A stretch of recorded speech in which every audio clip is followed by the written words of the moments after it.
we're gonna put this in some sort of a format so that you can listen to in the car, or you could send to somebody if you're complete with it. I tend to do both sometimes. Sometimes I feel like I'm not done and I end up sending it anyway, but with that being said, you should always put some sort of a format together. So literally we turned our 2-bar into an 8-bar, 8-bar to 16 and to 32. So now we're just gonna take the whole thing and we're gonna duplicate it. That way you don't drive somebody crazy when they're trying to write to your beat and it's only a minute long and they keep having it. If they don't got a repeat, they're gonna hate you. So let's go ahead and spread this out. And then plus you give them more of a, as basic as this beat is, you give them a better understanding of how to put their parts on. So I put it way out. And you can just look on your time and see how long you want it. So that's probably entirely too long. So we'll come back in. That's too long. We want to give it about 3.5. So we'll just, if it's the album, yeah, make that shit long. I mean, make that long. If it's the album, make it long. But for the beat, for people to write to, you give them 3.5 plus minutes, if that. All right. So as you can see, it's not really in order. It's just duplicated. So I would probably get rid of that one there and let that come in there. Let's see. I'll probably bring this one over here. Boom.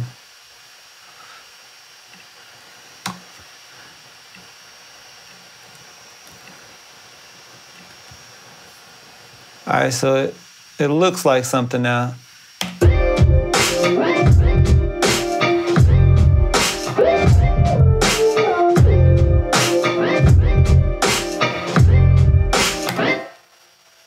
So it's always safe to kind of start with no drums. Maybe you're not, don't bring them into like the second, maybe the 5th bar or something. So you see, we'll go ahead and mute that. And the thing with doing all your stacks is, yes, you have to mute all of the stacks. Otherwise, it's not gonna work for you. So mute all the stacks.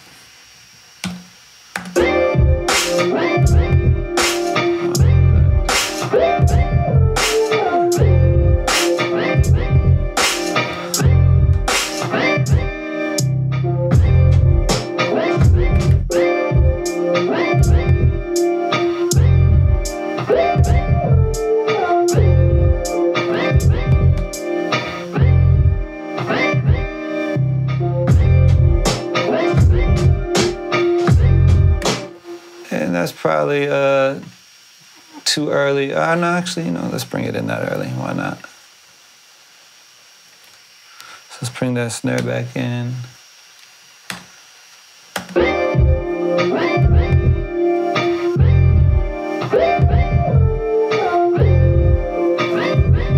So it kind of gives a build up. Lets the listener kind of prepare, get their ears ready to. Then you bring the drums in a little bit, 4 bars.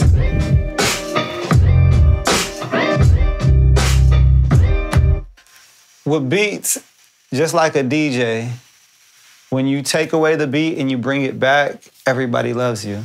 Like the drop is everything in any music, it doesn't matter. I mean, it may not drop out completely, but a drop has to be there. A pause in the action always makes everybody love you when it comes back. So even in your beats, you could apply that same thing. So right here before we're gonna start and go into the verse on that 9th bar, we could just go ahead and drop all the, let's just mute everything. How about that?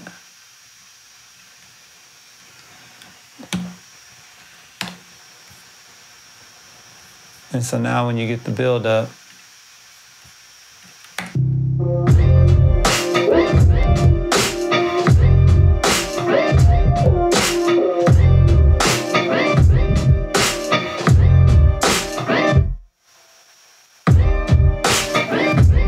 so as simple and basic as that is, when they're writing to it, it's amazing because it's kind of like every writer, when they're writing to your beats, they want that heads up. If they're in the booth, the engineer's kind of giving them the 1, 2, 3, hey, it's about to come in that spot. When you put the drop in the beat, it kind of like, all right, that's the spot for them to get their breath. And so it's easy for, even if they're not recording it, when they're writing it, it's the same thing. That's the spot like, all right, it's about to come in. So it's kind of, you're foreshadowing that, hey, I'm changing things by resetting everything. I reset the whole sound palette. I dropped everything out. So again, we don't have the hottest beat right here, but when you do the drop and it comes back in, it feels like it is.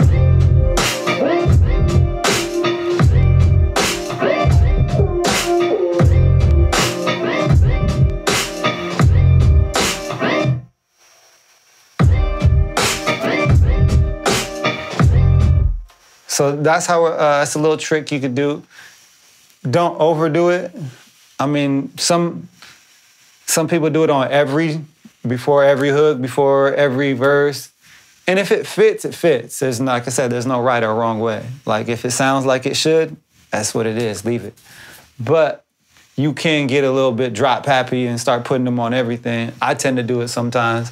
Sometimes it actually becomes good for the, if somebody's doing a verse, when you drop the beat out, it kind of gives them the space to step out in front of the song and emphasize a phrase, emphasize a word. So if you kind of give them those ideas ahead of time, you allow them to do that as a writer. So that's your job as a producer, to give them as much of the roller coaster as they could handle. So we put that drop there, and pretty basic. We're gonna keep it at, this is a 16 bars, so we'll leave it there. And the same thing, we could, as it gets towards the end of the verse,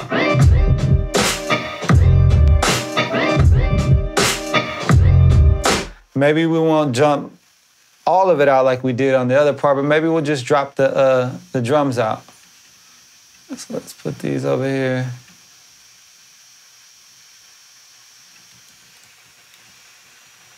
Let's see.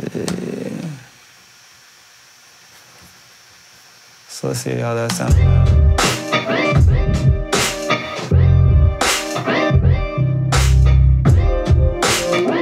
So it kind of gave us a little segue into the chorus part.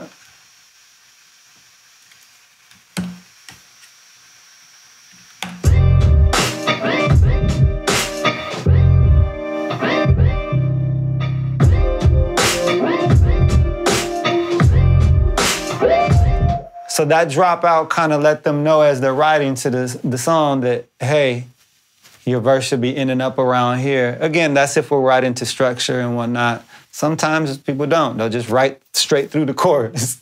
Learn to live with that. I've had people write verses on my chorus, which I thought was the chorus, and do choruses on my verse and kind of rearrange my whole idea. Just is what it is. Not everybody hears it the way you hear it. And sometimes you could aim and it'll hit, and sometimes it'll hit in a different way. So don't get married to your arrangement all the time. Like, let other people paint on your picture too. So right here, we put the drop coming into the chorus. And what we could do to, like again, we're literally playing with 2 bars. We didn't do nothing. There's nothing fancy about anything. We're trying to make 2 bars sound good in 3.5 minutes.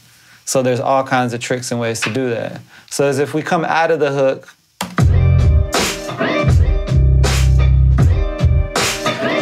we could play the same trick. Maybe we drop the drums out. Since we don't have so much instrumentation and we don't necessarily need it to make, dynamic changes, we could just mute certain sounds. So we're gonna mute these drums to begin with. So instead of, and we'll keep the hi-hat so the writer doesn't lose, they don't lose their spot. But we're gonna drop these drums out for the verse to start. What that's gonna do is whoever's on the vocal, whether they're rapping, singing, or anything, all the attention is gonna be focused on them. The drums ain't gonna be distracted, and it's gonna give them a chance to kind of come forward and introduce the second verse, the second part of whatever they're doing. So I'll play it from the end of the hook.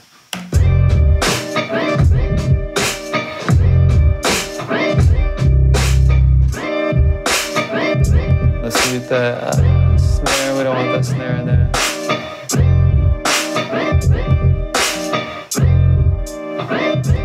Yeah, minus the snare. So right here, they'll be writing, they'll be saying, they'll be introducing. Maybe they're lower, maybe they're softer, maybe they're getting into it, whatever. Maybe it's a build up vocally, and then the beat comes in, drops in, now they're kicking full effect. So same 2 bars, we haven't added nothing new. We kept everything the same way, but we feel like now things are changing. Now the ideas are, there's space in our sound. Again, we didn't do nothing. We didn't change keys. We didn't change notes. We didn't add another sound. We didn't do anything. All we're doing is now choosing what we group together.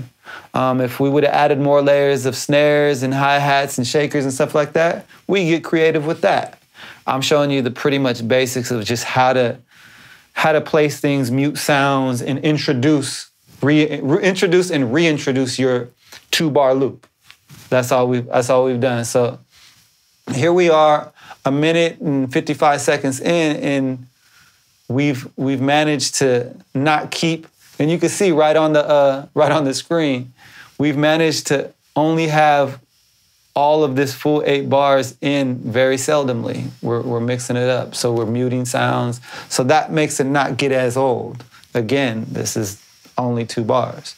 If we had more sounds, then yeah, you got a lot more to work with, and then you get in detail of what to put in. Then you may have a one-off sound that comes in only on the 2nd verse and never comes in again. That's cool stuff too. For this purpose, I'm showing you how to take the most minimal thing and make it spread out, and how to use the minimal. So we'll do the same thing on the, put another drop on the, before the hook comes back in for the final time or the 2nd time. And that's okay. You could put drops. I put drops before hooks often just because it kind of helps everything flow. And slow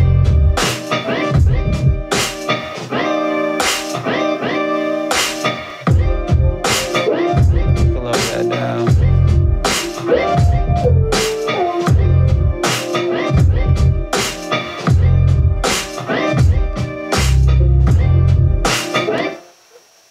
All right, so right there, we got another verse, and we could do the same thing if we wanted. We could mute that. Or very seldomly, you can get away with muting the melodic part of everything and letting the drums and bass live. This is pretty basic of a beat, so it's probably gonna sound like a whole lot of drop off and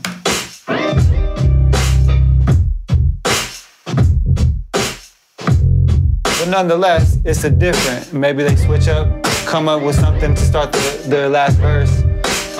We could even give them more of that since it's everybody vibes with drums.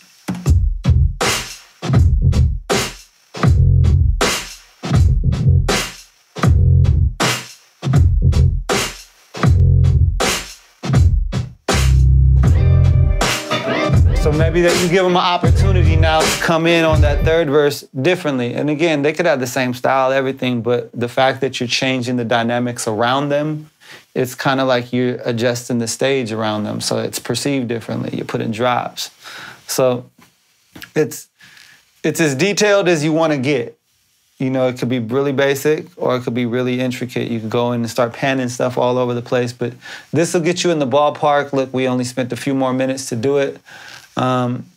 And you could end off, I like to end off on, when I end a lot of like instrumentals that I send out to people, I like to end off with just the, mainly like the melody of the thing and kind of let them ride out if they're coming up with, maybe they're coming up with a singing hook or something. So when you give them just the melody, it kind of gives them the freedom to do what they want. And again, this is real basic, so, but you'll be surprised what people do with just this little portion. If you have a really talented singer, musician, writer, like that's all they need. They just need to know where they can land. So I tend to end it out with that. Double the hook at the end is pretty standard. You don't have to. It's standard in what everybody says, but do your thing at the end, you know.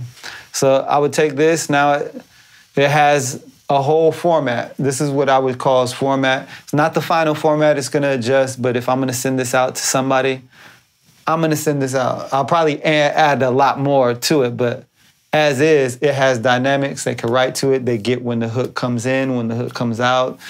Gave them 3 different looks when their verses came in and when they went out. So being able to do that as a producer, again, don't rely on the engineer. Do it yourself. Like, you know how, you could imagine certain artists rapping over your beats or singing over your songs or writing to your stuff. So give them as if they already put it in there and start removing certain sounds and detailing it in.